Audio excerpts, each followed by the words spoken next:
ہمارے ذہن میں تو نفسیات دان کا یہی مطلب آتا ہے کہ جو ہپناٹائز کر کے پوچھتا ہے پیشنٹ سے کہ ہاں اب بولو. جی پلیز. یہ اس طرح کا یہ اس طرح کا کی اسیسمنٹ نہیں ہے آبویسلی. یہ ایک بالکل ایک اور طرح کی اسیسمنٹ ہے. اچھا، اور یہ آج کل پاپولر ہے. بڑے بڑے جو لیڈرز ہیں دنیا کے، ان کے بارے میں اس طرح سے اسیسمنٹ کی جاتی ہے، ویلڈ ہے. لیکن ظاہر ہے کہ یہ کسی کورٹ آف لا میں چیلنج نہیں ہو سکتی. اس کی بنیاد پر آپ ان کی شخصیت کے بارے میں کوئی حتمی رائے نہیں قائم کر سکتے. لیکن یہ کچھ پرسنالٹی کے ٹریٹس ہیں جن کے بارے میں آپ ایک ذرا سا اندازہ لگا سکتے ہیں، اور آپ یہ بتا سکتے ہیں کہ مختلف صورتحال میں ان ٹریٹس کا حامل فرد کیا کیا کر سکتا ہے. ابھی یہ 3 دن پہلے میں نے اپنے ایک دوست سے یہ کہا تھا کہ یہ عین ممکن ہے کہ عمران خان صاحب کوئٹہ جانے سے انکار کرتے ہیں. اور اس کی بنیاد ظاہر ہے کہ کوئی میں علم نجوم کا ماہر نہیں ہوں، نہ کوئی آپ حضرات کی طرح سے میری کوئی سیاسی انفارمیشن ہے، یا نہ یہ کوئی سیاسی تجزیہ ہے. لیکن یہ ان کی شخصیت کو دیکھتے ہوئے یہ میرا خیال تھا، اور میں ان سے یہ کہہ رہا تھا کہ عین ممکن ہے کہ وہ جانے سے انکار کرتے ہیں. جو 3 بڑی بڑی چیزیں ہیں جو ان اس انالیسس میں نکل کے سامنے آتی ہیں، وہ ایک تو ان کا ہائیلی ایمبیشس ہونا، اور ایمبیشس کے ساتھ ملی ہوئی ایک اور چیز ہے جس کو ہم نارسسزم کہتے ہیں. یہ 2 چیزیں، کہ ایک ہائیلی ایمبیشس اور ہائیلی نارسسسٹک ان کا ایک.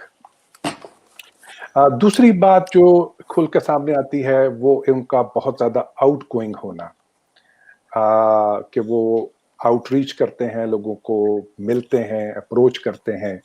اور تیسری بات ان کا ایکسٹریملی ڈومیننٹ ہونا، اور اس ڈومیننس کے نیچے ان کی ایبلٹی ٹو موبلائز پیپل. یہ اس طرح سے یہ 4 بڑے فیکٹرز ہیں جن کو اگر ہم ذہن میں رکھیں تو ہمیں ان کے بارے میں پتہ چلتا ہے.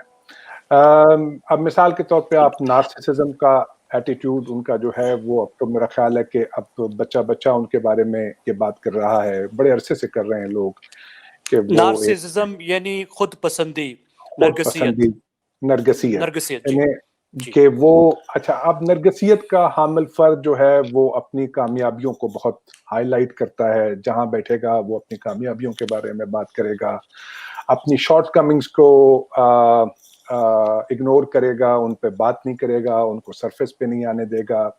ایسا شخص کبھی اپنی غلطیوں کو نہیں کرے گا، ایڈمٹ نہیں کرے گا، ان پہ کبھی معافی نہیں مانگے گا، کبھی ریگریٹس نہیں ہوں گے اس کو. یہ وہ ٹریٹس ہیں جو ہم اگر ایک لے مین کے طور پہ بھی دیکھیں، ایک ٹیکنیکل پروفیشنل کی بجائے، تو یہ چیزیں بڑے کھل کے سامنے آتی ہیں. دوسرا جو ڈاکٹر ٹریٹ ہے صاحب یہ بتائیے، جی 1 منٹ میں آپ کو ساری، تاکہ ہمیں سمجھنے میں آسانی رہے، اس کو میں تھوڑا میں روک رہا ہوں کیونکہ 4 ٹریٹس آپ نے بتائے ہیں. لیکن مجھے یہ لگ رہا ہے کہ یہ 4 ٹریٹ شاید سب لیڈرز میں ہوتی ہیں. مجھے اوریانا فلاچی کی کتاب کا جو اقتباس ہے، انٹرویو ود ہسٹری، اس میں وہ کہتی ہے کہ لوگ مجھ سے پوچھتے ہیں کہ یہ تم اتنے بڑے بڑے دنیا کے عظیم لیڈرز سے ملی ہو، تو ان میں ہم سے کیا مختلف ہوتا ہے؟ تو اوریانا فلاچی ایک ہی بات اس کا جواب ہے کہ they're all ambitious. ایک ہی چیز کامن لگی. آپ نے پہلی بات ایمبیشس بتائی، تو لیڈر ہی کیا ہوگا جو ایمبیشس نہ ہو. مجھے کمپلیٹ کر نارسسسٹک کی دوسری بات آپ نے کہی، لیڈروں میں ہمیں نارسزم بھی نظر آتا ہے. آؤٹ گوئنگ ظاہر ہے ایکسٹروورٹ نہیں ہوگا، میرے جیسا انٹروورٹ ہوگا تو وہ گھر پہ ہی بیٹھا رہے گا، زیادہ سے زیادہ اسکائپ پر آ کے کچھ اپنا فلسفہ جھاڑ دے گا، لیڈر تو نہیں بن سکے گا. اور ڈومیننٹ بھی ظاہر لیڈر ہوتے ہیں. تو یہ کس طریقے سے آپ یہ سمجھتے ہیں کہ ان میں یہ ٹریٹس جو ہیں وہ مختلف ہیں؟ Please continue. جی، جو نارسسزم کا جو کمبینیشن ان کی اس وقت کی ایجنسی، جس کو آپ بولتے ہیں پوسٹ ماڈرن لینگویج میں، ان کی اپنے پوٹینشل سے جو اس کا کنیکشن ہے وہ سر بہت آسان زبان میں، تھوڑا جی سا میں آسان میں زبان بول میں کر اس کہ کو ذرا جی آسان جی زبان میں بتائیے. جی میں کہ مثال کے طور پر ذوالفقار علی بھٹو کو اگر آپ ذہن میں رکھیے، وہ بھی بہت نارسسسٹ تھے، لیکن ان کی اپنی جو صلاحیت تھی چیزوں کے بارے میں، ان کا اپنا مطالعہ جو تھا اور ان کا اپنا پوٹینشیل جو تھا وہ بھی بہت زیادہ تھا. ایک دوسری بات یہ کہ مختلف شعبوں میں جو میری انفارمیشن ہے وہ یہ کہ مختلف شعبوں میں ان کے پاس ایڈز بھی بہت زیادہ تھے، ان کے پاس ہیلپ کرنے والے افراد بھی بہت زیادہ تھے جن سے وہ مسلسل ایڈوائس لیتے تھے اور جن سے وہ مسلسل کنسلٹ کرتے تھے. مجھے ملائیشیا کے صدر مہاتیر محمد کے بارے میں یہ علم ہے کہ وہ ہر رات، جب وہ صدر تھے اور ایکٹیو تھے، تو ہر رات وہ کوئی اور کام نہیں کرتے تھے، وہ مختلف شعبوں کے افراد کے ساتھ اپنا ٹائم سپینڈ کرتے تھے اور ان کے سامنے معاملات ریز کر کے ان سے ایڈوائس لیتے تھے. یہ جو صورتحال ہے یہ آپ کو عمران خان کے ہاں دکھائی نہیں دے گی. عمران خان کی پارٹی میں ان کے قد کے برابر تو نہیں کہنا چاہیے، عمران خان کی پارٹی میں کوئی ایک ایسا آدمی شاید دیکھنے میں نہیں ملے گا کہ جو کسی بھی شعبے میں اختصاص کا حامل ہو. ہمیں جس شخص کے بارے میں بہت بتایا گیا تھا وہ اسد عمر صاحب تھے، کہ جن کی بارے میں ہمیں یہ کہا گیا تھا کہ وہ اکنامکس میں بہت ماہر آدمی ہیں اور وہ آ کر ملک کو اکنامک کرائسس سے نکال دیں گے. اس کے علاوہ ہم 200 ایکسپرٹس کا شعرا سنتے تھے مختلف فیلڈ کے.